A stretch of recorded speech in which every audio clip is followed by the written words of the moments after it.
अंधेरे में एक चिंगारी अटल बिहारी अटल बिहारी ದೇಶದ ಒಬ್ಬ ಉತ್ತಮ ಕವಿ ಬರಹಗಾರ ಒಬ್ಬ ಮುತ್ಸದ್ದಿ ಹಾಗೂ ಸಹೃದಯ ರಾಜಕಾರಣಿ ಮಾಜಿ ಪ್ರಧಾನಮಂತ್ರಿಗಳು ಸನ್ಮಾನ್ಯ ಅಟಲ್ ಬಿಹಾರಿ ವಾಜಪೇಯಿ ಅವರ ಜನ್ಮ ಶತಮಾನೋತ್ಸವ ಸಂದರ್ಭದಲ್ಲಿ ನಾವೆಲ್ಲರೂ ಕೂಡ ಸೇರಿದ್ದೇವೆ. ಬಂಧುಗಳೇ,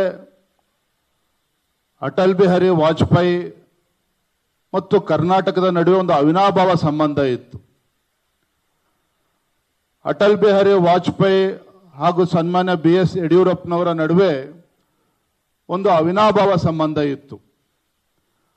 ಅಟಲ್ ಬಿಹಾರಿ ವಾಜಪೇಯಿ ಹಾಗೂ ಸನ್ಮಾನ್ಯ ಅನಂತಕುಮಾರ್ ಮಧ್ಯೆ ಒಂದು ಅವಿನಾಭಾವ ಸಂಬಂಧ ಇತ್ತು.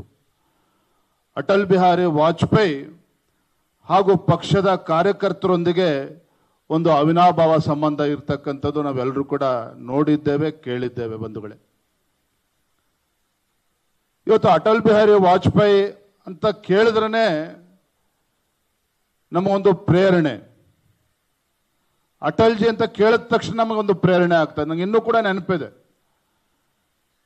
1995-96ರಲ್ಲಿ ನೋಡಿ, ಆಗಿನ ಕಾಲಘಟ್ಟ ಹೇಗಿತ್ತು, ಈಗಿನ ಕಾಲಘಟ್ಟ ಹೇಗಿದೆ ಅನ್ನೋದಕ್ಕೆ ಒಂದು ಸಣ್ಣ ಉದಾಹರಣೆಯನ್ನು ಕೊಡ್ತೇನೆ.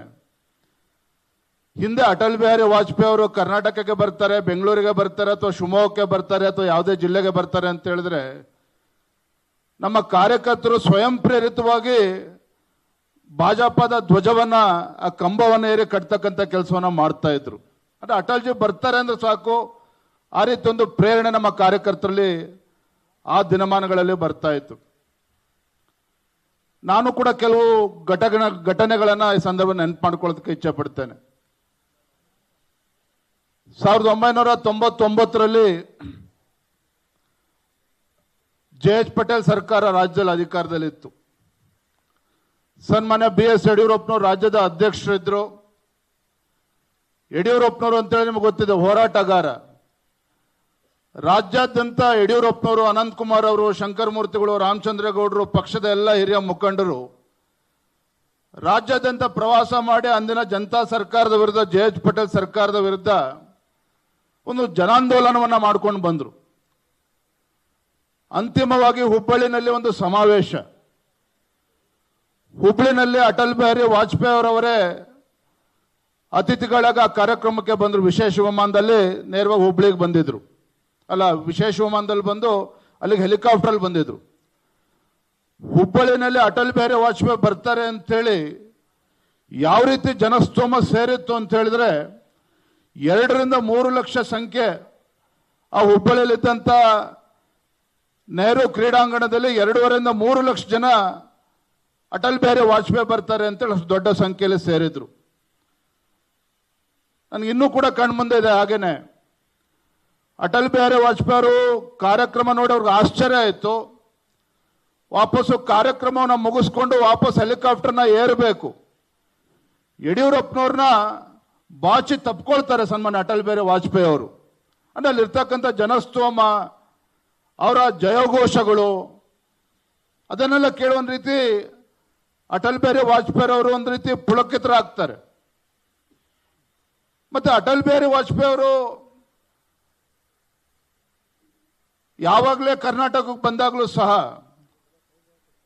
ಏನೇ ಭಾಷೆ ಸಮಸ್ಯೆ ಇದ್ರೂ ಸಹ ಪಕ್ಷದ ಮುಖಂಡರಲ್ಲಿ ಮತ್ತೆ ಕಾರ್ಯಕರ್ತರ ಜೊತೆ ಅಷ್ಟೇ ಆತ್ಮೀಯತೆಯಿಂದ, ಎಷ್ಟು ಆತ್ಮೀಯತೆಯಿಂದ ಮಾತನಾಡ್ತಾ ಇದ್ರು ಅಂತ ಹೇಳಿದ್ರೆ, ಇಲ್ಲಿ ಕೂತಿರ್ತಕ್ಕಂಥ ಅನೇಕ ಹಿರಿಯರು ಇಲ್ಲಿ ಕೂತಿದ್ದಾರೆ. ಭಾಷೆಯ ಸಮಸ್ಯೆ ಇದ್ರೂ ಸಹ ಆ ವ್ಯತ್ಯಾಸನೇ ಗೊತ್ತಾಗ್ತಾ ಇರಲಿಲ್ಲ. ಅಷ್ಟೊಂದು ಆತ್ಮೀಯತೆಯಿಂದ ಕಾರ್ಯಕರ್ತರನ್ನ ಅಟಲ್ ಬಿಹಾರಿ ವಾಜಪೇಯಿ ಅವರು ಮಾತನಾಡಿಸ್ತಾ ಇದ್ರು. ಆ ದಿನಗಳು ನೆನಪಾಡ್ಕೊಳ್ತಾ ಹೋದ್ರೆ ಹುಬ್ಳಿನಲ್ಲಿ ಸಮಾವೇಶ ಆಯಿತು. ಇನ್ನೇನು ಚುನಾವಣೆ ಘೋಷಣೆ ಆಗ್ತಕ್ಕಂಥ ಸಂದರ್ಭ. ರಾಜ್ಯದಲ್ಲಿ 1999ರಲ್ಲಿ ಇನ್ನೇನು ರಾಜ್ಯದಲ್ಲಿ ಬಿಜೆಪಿ ಅಧಿಕಾರಕ್ಕೆ ಬಂದೇ ಬಿಡ್ತು ಅಂತಕ್ಕಂಥ ಒಂದು ವಾತಾವರಣ ನಿರ್ಮಾಣ ಆಗಿತ್ತು. ಯಾಕೆಂದ್ರೆ ಅಂದಿನ ಸರ್ಕಾರದ ವಿರುದ್ಧ ಜನಾಕ್ರೋಶ ಆ ರೀತಿ ಇತ್ತು. ಇವತ್ತು ಹೇಗೆ ಕಾಂಗ್ರೆಸ್ ಸರ್ಕಾರದ ವಿರುದ್ಧ ಜನಾಕ್ರೋಶ ಇದೆಯೋ ಅವತ್ತು ಕೂಡ ಅಂದಿನ ಸರ್ಕಾರದ ವಿರುದ್ಧ ಜನಾಕ್ರೋಶ ಇತ್ತು. ಅಚಾನಕ್ ಆಗಿ ಯಡಿಯೂರಪ್ಪನವರಿಗೆ ದೂರವಾಣಿ ಕರೆ ಬರ್ತದೆ, ಬೆಂಗಳೂರಿಗೆ ದೆಹಲಿಗೆ ಬರಬೇಕು ಅಂತೇಳಿ. ಇನ್ನೇನು ಪಾರ್ಲಿಮೆಂಟರಿ ಬೋರ್ಡ್ ಮೀಟಿಂಗ್ ಫಿಕ್ಸ್ ಆಗಿರ್ತದೆ. ಯಡಿಯೂರಪ್ಪನವರೊಬ್ಬರೇ ದೆಹಲಿಗೆ ಹೋಗ್ತಾರೆ. ಆಶ್ಚರ್ಯ ಆಗ್ತದೆ, ಯಾಕೆ ಕರೆಸಿದ್ದಾರೆ ಅಂತೇಳಿ. ಯಡಿಯೂರಪ್ಪನವರು ದೆಹಲಿಗೆ ಹೋದಂಥ ಸಂದರ್ಭದಲ್ಲಿ ಪಾರ್ಲಿಮೆಂಟರಿ ಬೋರ್ಡ್ ಮೀಟಿಂಗ್ ಶುರುವಾಗುವ ಮುಂಚಿತವಾಗಿ ಅಟಲ್ ಜಿ ಯಡಿಯೂರಪ್ಪನವ್ರು ಕರೆದು ಹೇಳ್ತಾರೆ, ಯಡಿಯೂರಪ್ಪನವರೇ, ತಾವು ಜನತಾ ಪರಿವಾರದೊಂದಿಗೆ ಅಂದರೆ 1999ರಲ್ಲಿ ಅಂದಿನ ಜನತಾ ಪರಿವಾರದ ಜೊತೆ ನಾವು ಹೊಂದಾಣಿಕೆ ಮಾಡ್ಕೋಬೇಕು, ಒಟ್ಟಿಗೆ ಚುನಾವಣೆಯನ್ನು ಎದುರಿಸಬೇಕು ಅಂತ ಹೇಳಿದಾಗ ಯಡಿಯೂರಪ್ಪನವ್ರಿಗೆ ಗಾಬರಿ ಆಗ್ತದೆ. ಏನು ಅಟಲ್ ಜಿ ಅವರೇ, ಏನು ಹೇಳ್ತಾ ಇದ್ದೀರಿ? ಕಳೆದ 2-3 ತಿಂಗಳಿಂದ ಸತತವಾಗಿ ಈ ಸರ್ಕಾರದ ವಿರುದ್ಧ ಹೋರಾಟ ಮಾಡಿದ್ದೇವೆ, ಜನಾಂದೋಲನ ಮಾಡಿದ್ದೇವೆ. ಈಗ ಅವ್ರ ಜೊತೆಲಿ ಇವತ್ತು ಹೊಂದಾಣಿಕೆ ಅಂತ ಹೇಳಿದ್ರೆ ನಮ್ಮ ಕಾರ್ಯಕರ್ತರು ಒಪ್ತಾರ, ಮತದಾರರು ಒಪ್ತಾರ ಅಂತೇಳಿ ಯಡಿಯೂರಪ್ಪ ಪ್ರಶ್ನೆ ಮಾಡಿದ್ರು. ಆಗ ಅಟಲ್ ಜಿ ಒಂದು ಮಾತನ್ನು ಹೇಳ್ತಾರೆ ಯಡಿಯೂರಪ್ಪನವ್ರಿಗೆ, ಯಡಿಯೂರಪ್ಪನವರೇ, ಇವತ್ತು ನಾಳೆ ನಡೀತಕ್ಕಂಥ ಮುಂದೆ ಬರ್ತಕ್ಕಂಥ ಲೋಕಸಭಾ ಚುನಾವಣೆ, ನಾವು ಕೇಂದ್ರದಲ್ಲಿ ಭಾರತೀಯ ಜನತಾ ಪಾರ್ಟಿ ಮತ್ತೆ ಅಧಿಕಾರಕ್ಕೆ ಬರಬೇಕು, ಅಭಿವೃದ್ಧಿ ಕೆಲಸ ಕಾರ್ಯಗಳನ್ನ ಮುನ್ನಡೆಸ್ಕೊಂಡು ಹೋಗಬೇಕಾಗ್ತದೆ. ನೀವು ರಾಜ್ಯದಲ್ಲಿ ಅಧಿಕಾರಕ್ಕೆ ಬರಬೇಕು ಅನ್ನೋದಕ್ಕೆ ಹೆಚ್ಚಾಗಿ ದೇಶದಲ್ಲಿ ಭಾರತೀಯ ಜನತಾ ಪಾರ್ಟಿ ಅಧಿಕಾರಕ್ಕೆ ಬರಬೇಕು. ನೋಡಿ, ಅದನ್ನು ಮೀರಿ ನಿಮಗಿಲ್ಲ, ಸಾಧ್ಯನೇ ಇಲ್ಲ ಅಂತ ಹೇಳಿದ್ರೆ ನೀವು ರಾಜ್ಯದ ಅಧ್ಯಕ್ಷರಿದ್ದೀರಿ, ನಿರ್ಧಾರ ತೆಗೆದುಕೊಳ್ಬೋದು, ನೀವು ನಿಮಗೇನು ಸರಿ ಅನಿಸುತ್ತೆ ತೀರ್ಮಾನ ಮಾಡ್ಬೋದು ಅನ್ನೋ ಮಾತನ್ನು ಅವತ್ತು ಅಟಲ್ ಜಿ ಅವರು ಹೇಳಿದ್ರು.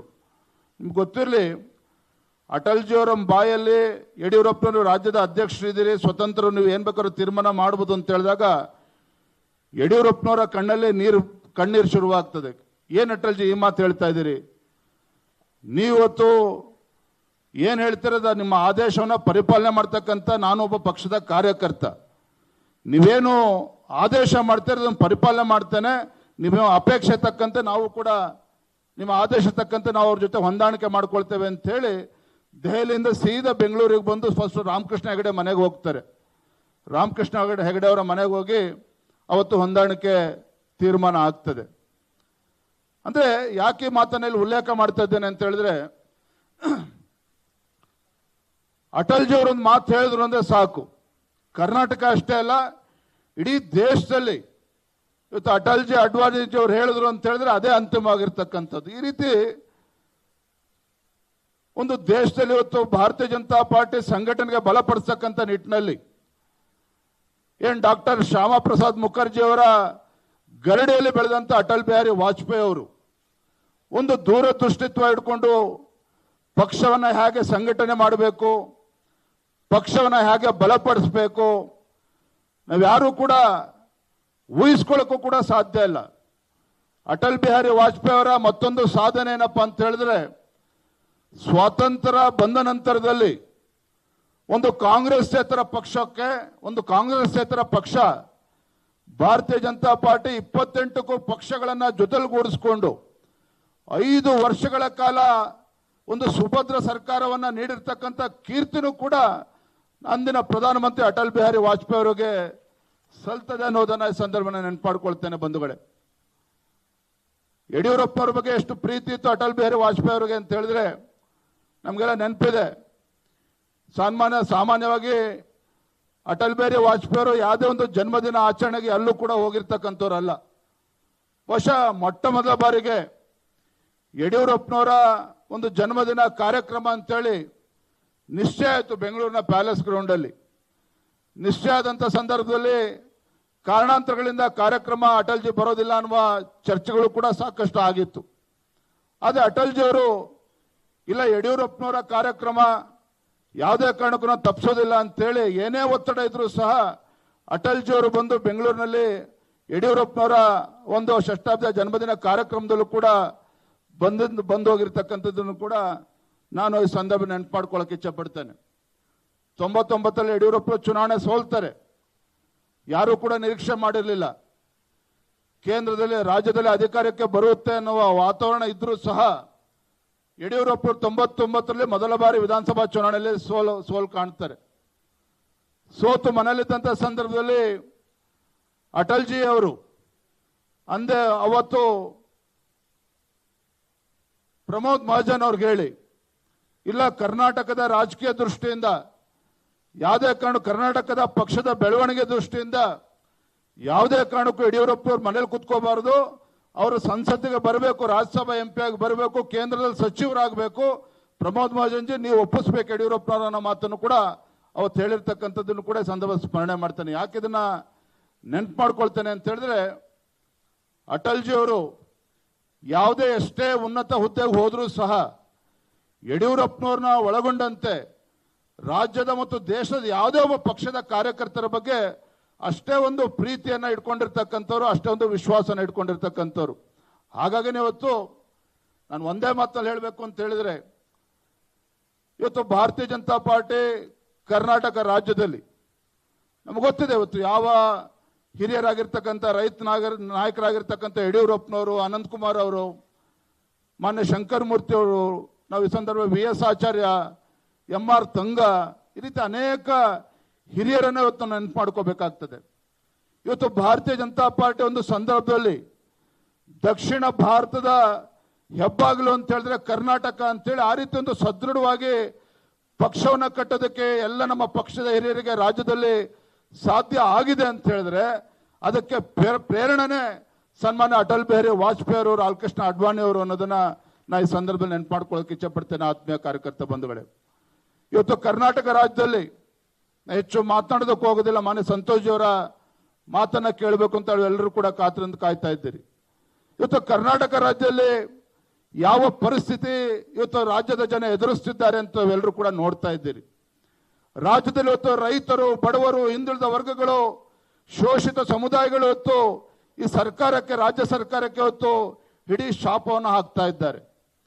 ಇವತ್ತು ಆಡಳಿತ ಪಕ್ಷಕ್ಕೆ ಎಷ್ಟು ಜವಾಬ್ದಾರಿ ಇದೆಯೋ ವಿರೋಧ ಪಕ್ಷಕ್ಕೆ ಇನ್ನೂ ಹೆಚ್ಚು ಜವಾಬ್ದಾರಿ ನಮ್ಗೆ ಇರ್ತಕ್ಕಂಥದ್ದು. ಹಾಗಾಗಿ ವಿರೋಧ ಪಕ್ಷದಲ್ಲಿರ್ತಕ್ಕಂಥ ನಾವುಗಳು ಭಾರತೀಯ ಜನತಾ ಪಾರ್ಟಿ ಇವತ್ತು ರಾಜ್ಯದಲ್ಲಿ ಮತ್ತೊಮ್ಮೆ ಭಾರತೀಯ ಜನತಾ ಪಾರ್ಟಿ ಇವತ್ತು ಪುನರ್ ಪ್ರತಿಷ್ಠಾಪನೆ ಆಗಬೇಕು ಅಂತ ಹೇಳಿದ್ರೆ ಕರ್ನಾಟಕ ರಾಜ್ಯದಲ್ಲಿ ಭಾರತೀಯ ಜನತಾ ಪಾರ್ಟಿ ತನ್ನ ಸ್ವಂತ ಶಕ್ತಿಯ ಮೇಲೆ ಇವತ್ತು ರಾಜ್ಯದಲ್ಲಿ ಅಧಿಕಾರಕ್ಕೆ ಬರಬೇಕು ಅಂತ ಹೇಳಿದ್ರೆ ವೇದಿಕೆ ಮೇಲೆ ಇರ್ತಕ್ಕಂಥ ನಮ್ಮ ಪಕ್ಷದ ಎಲ್ಲ ಹಿರಿಯ ಮುಖಂಡರು, ನನ್ನನ್ನು ಒಳಗೊಂಡಂತೆ ವೇದಿಕೆ ಮುಂಭಾಗದಲ್ಲಿರ್ತಕ್ಕಂಥ ನಮ್ಮೆಲ್ಲ ಶಾಸಕರು, ಪಕ್ಷದ ಹಿರಿಯರು, ಹೇಗೆ ಅಟಲ್ಜಿ ಅವರು ನಮ್ಮ ಕಾರ್ಯಕರ್ತರಿಗೆ ಗೌರವನ ಕೊಡ್ತಕ್ಕಂಥ ಕೆಲಸವನ್ನ ಮಾಡ್ತಾ ಇದ್ರು, ನಾವು ನೀವು ಎಲ್ಲರೂ ಸೇರಿ ಮತ್ತೊಮ್ಮೆ ಕಾರ್ಯಕರ್ತರನ್ನ ಗೌರವದಿಂದ ನಡೆಸ್ಕೊಳ್ತಕ್ಕಂಥ ಕೆಲಸ ಮಾಡಿದ್ದೇ ಆದಲ್ಲಿ ನಿಶ್ಚಿತವಾಗಿ ಮುಂದಿನ ದಿನಗಳಲ್ಲಿ ಭಾರತೀಯ ಜನತಾ ಪಾರ್ಟಿ ರಾಜ್ಯದಲ್ಲಿ ಅಧಿಕಾರಕ್ಕೆ ಬರ್ತಾನೆ. ಯಾವಾಗಲೂ ಕೂಡ ಒಂದು ಮಾತನ್ನ ಹೇಳ್ತಾ ಇರ್ತೇನೆ, ರಾಜ್ಯದಲ್ಲಿ ಭಾರತೀಯ ಜನತಾ ಪಾರ್ಟಿ ಅಧಿಕಾರಕ್ಕೆ ತರ್ತಕ್ಕಂಥದ್ದು ಕಷ್ಟದ ಕೆಲಸ ಅಲ್ಲ. ರಾಜ್ಯದಲ್ಲಿ ಭಾರತೀಯ ಜನತಾ ಪಾರ್ಟಿ ಅಧಿಕಾರಕ್ಕೆ ಬರಬೇಕು ಅಂತ ಹೇಳಿದ್ರೆ ಇವತ್ತು ಅಟಲ್ ಬಿಹಾರಿ ವಾಜಪೇಯಿ ಅವರು, ಲಾಲ್ಕೃಷ್ಣ ಅದ್ವಾನಿ ಅವರು, ಮುರಳಿ ಮನೋಹರ್ ಜೋಶಿ ಅವರು, ಇವತ್ತು ನಮ್ಮ ದೇಶ ಹೆಮ್ಮೆಯ ಪ್ರಧಾನಮಂತ್ರಿ ನರೇಂದ್ರ ಮೋದಿಜಿಯವರು ಅವರು ಹಾಕಿಕೊಟ್ಟಂತ ಮಾರ್ಗದಲ್ಲಿ ನಾವು ಸಾಗಿದ್ದೇ ಆದ್ರೆ ನಾವು ರಾಜ್ಯದಲ್ಲಿ ಮತ್ತೊಮ್ಮೆ ಅಧಿಕಾರಕ್ಕೆ ಬರಬೇಕು ಅಂತ ಹೇಳಿದ್ರೆ ಮತದಾರರಿಗೆ ಭಾರತೀಯ ಜನತಾ ಪಾರ್ಟಿಯ ಬಗ್ಗೆ ವಿಶ್ವಾಸ ಬರುವ ಮುಂಚಿತವಾಗಿ ಮತದಾರರಿಗೆ ನಮ್ಮ ಪಕ್ಷದ ಮುಖಂಡರ ಬಗ್ಗೆ ವಿಶ್ವಾಸ ಬರೋಕ್ಕಿಂತ ಮುಂಚಿತವಾಗಿ ನಮ್ಮ ಕಾರ್ಯಕರ್ತರಿಗೆ ಮೊದಲು ನಮ್ಮ ಬಗ್ಗೆ ವಿಶ್ವಾಸ ಬರಬೇಕು. ಆ ರೀತಿ ನಮ್ಮ ಕಾರ್ಯಕರ್ತರಿಗೆ ವಿಶ್ವಾಸ ಬರ್ತಕ್ಕಂಥ ನಿಟ್ಟಿನಲ್ಲಿ ನಾವು ನೀವು ಎಲ್ಲರೂ ಸೇರಿ ಒಟ್ಟಾಗಿ ಒಂದಾಗಿ ದುಡಿಯೋಣ, ಪಕ್ಷವನ್ನ ಬಲಪಡಿಸ್ತಕ್ಕಂಥ ಕೆಲಸವನ್ನ ಮಾಡೋಣ. ಅಟಲ್ಜಿ ಅವರು, ಲಾಲ್ಕೃಷ್ಣ ಅಡ್ವಾಣಿ ಅವರು, ಮುರಳಿ ಮನೋಹರ್ ಜೋಶಿ ಅವರು, ಇವತ್ತು ನರೇಂದ್ರ ಮೋದಿಜಿ ಅಂತಕ್ಕಂಥ ಪುಣ್ಯಾತ್ಮ ಇವತ್ತು ದೇಶವನ್ನ ಮುನ್ನಡೆಸ್ತಕ್ಕಂಥ ಸಂದರ್ಭದಲ್ಲಿ ಇಂಥ ಪಕ್ಷದಲ್ಲಿ ನಾವು ಕಾರ್ಯಕರ್ತರಾಗಿ ಇವತ್ತು ದುಡಿತಾ ಇದ್ದೇವೆ ಅಂತಕ್ಕಂಥದ್ದೇ ನಾವೆಲ್ಲರೂ ಕೂಡ ಹೆಮ್ಮೆ ಪಡ್ತಕ್ಕಂಥ ವಿಚಾರ ಅನ್ನೋದನ್ನ ಈ ಸಂದರ್ಭ ನೆನಪು ಮಾಡಿಕೊಳ್ತಾ ತುಂಬಾ ಸಂತೋಷ ಆಗಿದೆ. ಅಂತ ಸಂದರ್ಭದಲ್ಲಿ ಎಲ್ಲ ಪಕ್ಷದ ಹಿರಿಯರು, ಅನೇಕ ಗಣ್ಯರು ಕಾರ್ಯಕ್ರಮದಲ್ಲಿ ಬಂದಿದ್ದಾರೆ. ಮಾನ್ಯ ಸಂತೋಷ್ ಜಿಯವರ ಮಾತುಗಳನ್ನ ಕೇಳಬೇಕು ಅಂತ ನಾವೆಲ್ಲರೂ ಕೂಡ ಕಾತುರಿಂದ ಕಾಯ್ಕೊಂಡು ಕೂತಿದ್ದೇವೆ. ಅವರ ಮಾತುಗಳನ್ನು ಕೂಡ ಆಲಿಸೋಣ ಅನ್ನೋ ಮಾತನ್ನ ಸಂದರ್ಭದಲ್ಲಿ ಹೇಳ್ತಾ ಮತ್ತೊಮ್ಮೆ ವೇದಿಕೆ ಮೇಲೆ ಇರ್ತಕ್ಕಂಥ ಮಾನ್ಯ ಸಂತೋಷ್ ಜಿಯವರು ಒಳಗೊಂಡಂತೆ ಎಲ್ಲ ಹಿರಿಯರಿಗೆ, ವೇದಿಕೆ ಮುಂಭಾಗದಲ್ಲಿರ್ತಕ್ಕಂಥ ಎಲ್ಲ ಹಿರಿಯರಿಗೆ ವಂದಿಸಿ ನನ್ನ ಮಾತನ್ನು ಮುಗಿಸ್ತೇನೆ. ವಂದನೆಗಳು.